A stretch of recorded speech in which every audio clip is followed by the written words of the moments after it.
Everyone keeps asking me, can the Dwarf Mini handle 60, 90, 120 seconds exposure time? Let's test it. Hey Dwarf Astro-Nerds, I am freezing here tonight.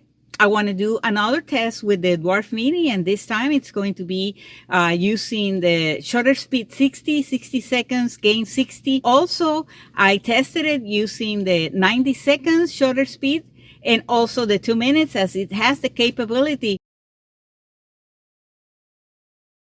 for a fast polar alignment. You can leave the mount the wedge or the ball head in the angle that you used before. Just don't touch it, and the next time the polar alignment is going to be really quick. And be sure that the lens is pointing up.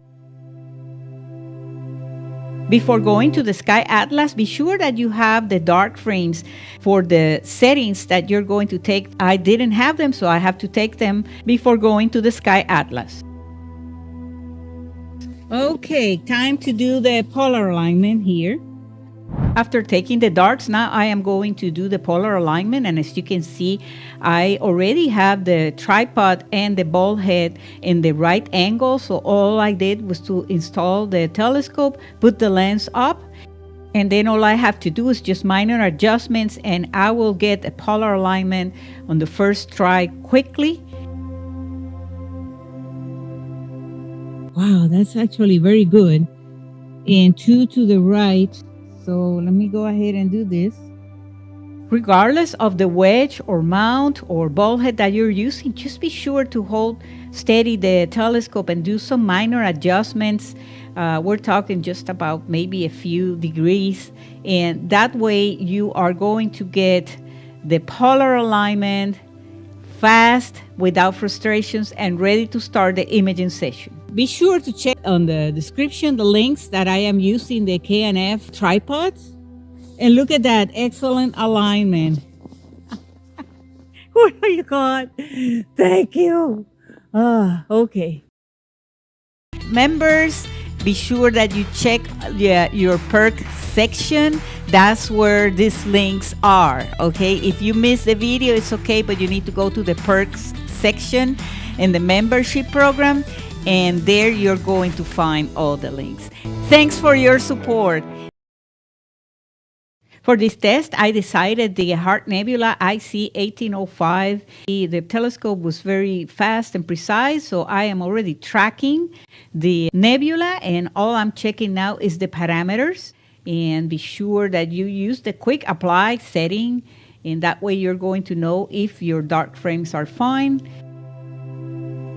The imaging session started, and this is just a test, and pretty quick I realized that 120 seconds doesn't work. There's a lot of stars that are elongated, and if I continue like this, it's going to get worse and worse. But let's take a look and see what happens with the 90 seconds. Now I have to change quickly the parameters, and this is why you have to have your dark frames in advance. So I have the 90-60. I check on the quick apply that everything is fine. The count doesn't matter, as all I need to do is a couple of images. We are going to see what happens. Similar results as the 120 seconds. Stars are elongated, star trails, and as it continues, it's going to get worse. So 90 seconds doesn't work either, even with an excellent polar alignment.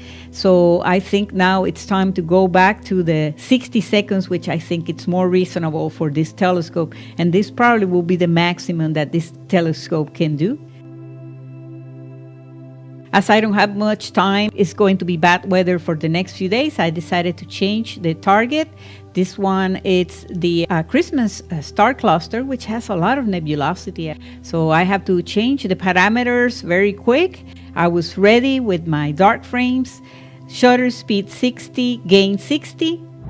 This little telescope has great features, and also it's very precise. It finds the targets right away, fast, doing the calibration and finding the target, and pretty quick. I was already on NGC 2264, the Christmas star cluster.